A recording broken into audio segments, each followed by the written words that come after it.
ភាពជោគជ័យដ៏ត្រចះត្រចង់នៃអដកបានចូលរួមដំណោះស្រាយវិវាទក្រៅប្រព័ន្ធតុលាការបញ្ចប់ករណីសន្យាខ្ចីប្រាក់ដ៏រ៉ាំរ៉ៃដោយសន្តិភាពយុទ្ធសាស្ត្រឈ្នះឈ្នះព្រមទាំងមិនចំណាយថវិកាអ្វីនោះទេស្របតាមយុទ្ធសាស្ត្រពង្រឹងនីតិរដ្ឋនិងយុត្តិធម៌សង្គមរបស់រាជរដ្ឋាភិបាលនីតិកាលទី7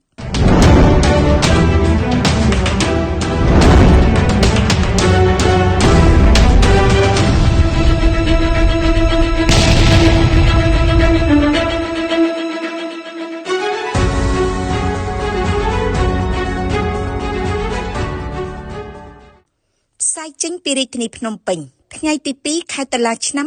2025អាជ្ញាធរជាតិដោះស្រាយវិវាទក្រៅប្រព័ន្ធតុលាការអដកបានបង្ហាញពីប្រសិទ្ធភាពការងារដ៏ខ្ពង់ខ្ពស់របស់ខ្លួនតាមរយៈការបញ្ចប់វិវាទកិច្ចសន្យាខ្ចីប្រាក់មួយករណីទៀតដែលបានអូសបន្លាយអស់រយៈពេលជាង1ឆ្នាំកន្លងទៅដែលគ្រាន់តែចំណាយពេល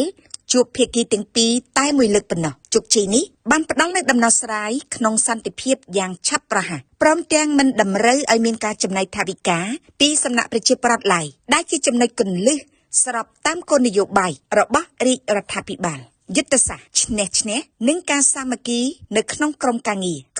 រដោះស្រាយវិវាទដែលត្រូវបានគេស្គាល់ថាក្រុម13បានបន្តអនុវត្តនូវយុទ្ធសាស្ត្រពិសេសឈ្នះឈ្នះក្នុងការសម្រុះសម្រួលរវាងគូភាគីវិធីសាស្ត្រនេះបានលើកកម្ពស់វប្បធម៌សន្តិភាពនិយមនិងការយោគយល់គ្នាក្នុងសង្គមជាតិដែលជាគោលដៅស្នូលនៃការកែតម្រង់វិស័យច្បាប់ការសាមគ្គីភាពនិងការបដិញ្ញាចិត្តរបស់ក្រុមការងារបាននាំឲ្យដំណើរការដោះស្រាយវិវាទប្រព្រឹត្តទៅដោយរលូននិងទទួលលទ្ធផលជោគជ័យក្នុងរយៈពេលដ៏ខ្លីអដកគឺជាអត្ថិភាពស្នូលនៃការកែតម្រង់ប្រព័ន្ធយុត្តិធម៌ដោយជោគជ័យនៃការបញ្ចប់វិវាទនេះបានឆ្លុះបញ្ចាំងយ៉ាងច្បាស់អំពីប្រសិទ្ធភាពនៃកម្មវិធីកែតម្រង់ប្រព័ន្ធយុត្តិធម៌របស់រាជរដ្ឋាភិបាលនីតិកាលទី7នៃរដ្ឋសភាដែលបានចាត់ទុកការកែតម្រង់ច្បាប់និងប្រព័ន្ធយុត្តិធម៌នៅតែជាអាទិភាពដ៏សំខាន់បំផុតការពង្រឹងយន្តការដោះស្រាយវិវាទក្រៅប្រព័ន្ធតុលាការ ADR គឺជាកត្តាគន្លឹះនៅក្នុងការពង្រឹងលើកកម្ពស់គោលការណ៍នីតិរដ្ឋនៅកម្ពុជាធានាថែរក្សាស្ថិរភាពសង្គម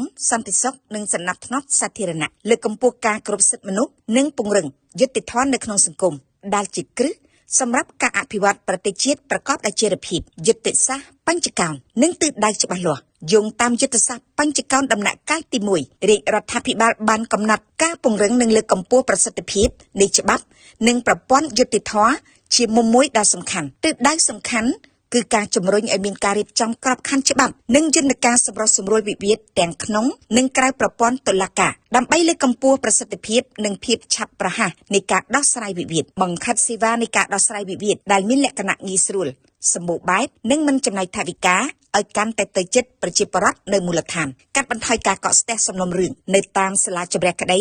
និងលើកកម្ពស់ភាពសុខដុមរមនាក្នុងសង្គមការបង្កើតអដកគឺជាជំហានថ្មីដ៏សំខាន់មួយនៅក្នុងការធានាថាប្រជាពលរដ្ឋអាចទទួលបានសេវាដោះស្រាយវិវាទប្រកបដោយគុណភាពឆាប់រហ័សនិងមានលក្ខណៈមនុស្សធម៌ខ្ពស់